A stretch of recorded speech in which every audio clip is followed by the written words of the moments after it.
အားလုံးပဲမင်္ဂလာပါရှင်ဒီနေ့မှာတော့ဆီယာမနွယ်နီကန်ဝင်းရေးသားထားတဲ့မတ်တက်ပြေးတို့ဖတ်ဖို့ behavior စာစဉ်တွေကမပြင်းတော့ပါဆိုတဲ့အကြောင်းလေးကိုမမကပြောပြပေးသွားပါမယ်ဒီအကြောင်းလေးကိုတော့ကာတွန်းတီဟစခန်းတစ်ကတရုပ်ဖော်ပေးထားတာပဲဖြစ်ပါတယ်မပြင်းတော့ပါဇွဲနဲ့ယာယာကမောင်နှမတွေပေါ့ယာယာကတန်တန်ရှင်းရှင်းနေတတ်တယ်သူ့ခန်းကိုလည်းအမြဲတမ်းရှင်းနေအောင်ထားတယ်လေဇွဲကတော့အပြင်းကြီးတယ်ဇွဲခန်းကတော့အမြဲတမ်းရှုပ်ပွားလို့နေတယ်မနက်ဆိုအိပ်ယာထားဖို့ပြင်းတဲ့ဇွဲကြောင့်သူတို့အမြဲကြောင်းနောက်ကြရတာပေါ့ကျောင်းဟီစာတွေလောက်ကြရင်လေဇွဲကစားလို့ရမှပြင်းလို့အိမ်စာမပါဘူးလို့လိန်ပြောတတ်တယ်မေမေကအိမ်လောက်တွေဝိုင်းကူခိုင်းရင်လေ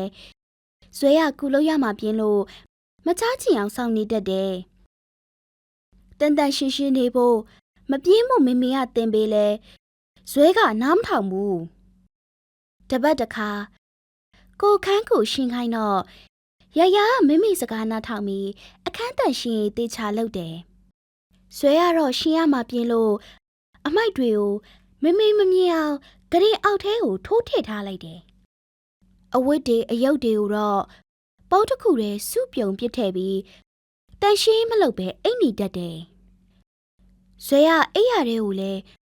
မုတ်တီယူစားတတ်တယ်။စားပြီးရင်လည်းပကံတွေမစေးပဲဒီတိုင်းထားတော့ဇွဲရဲ့အခန်းထဲကိုကြွက်တီဝင်လာတော့တာပေါ့။ဇွဲကတကိုယ်ရည်တန်ရှင်းလုပ်ဖို့ပြင်းပြီးရေလဲပုံမှန်မချိုးဘူးလေ။ဒီလိုနဲ့ဇွဲခန်းကနေကြွက်တီပွားလာပြီးအခြားခန်းတွေမှာပါကြွက်တီပိုးဟတ်တွေရောက်လာတဲ့အဲဒီကြွက်တီပိုးဟတ်တွေကသူတို့အိမ်ကစာအုပ်တွေအယုတ်တွေအဝတ်စားတွေနဲ့အစားအစာတွေကိုဖျက်ဆီးပစ်လို့သူတို့အားလုံးစိတ်ညစ်နေတော့တာပေါ့ကွယ်ရေချိုးပြင်းတဲ့ဇွဲစီမှာယာနာတွေပေါက်လာလို့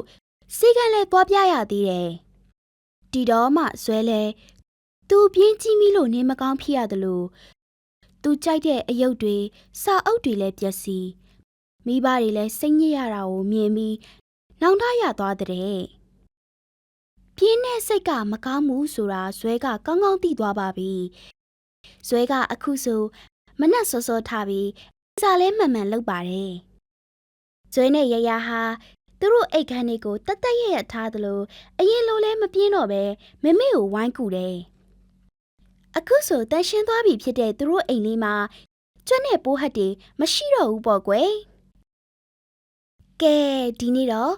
ပြင်းတာဟာတကယ်မကောင်းတဲ့အကြောင်းကိုမမကပြောပြပေးခဲ့တာပဲဖြစ်ပါတယ်နောက်ထပ်စိတ်ဝင်စားဖို့ကောင်းတဲ့အကြောင်းအရာလေးတွေကိုလည်းအများကြီးပြောပြပေးသွားအောင်ပါမို့လို့မမတို့ရဲ့ YouTube Channel လေးကို Subscribe လုပ်ပေးဖို့မမေ့ပါနဲ့နော် Facebook ကကြည့်ရှုတဲ့ကလေးလေးတွေကတော့ Like and Share လေးလုပ်ပေးဖို့မမေ့နဲ့နော်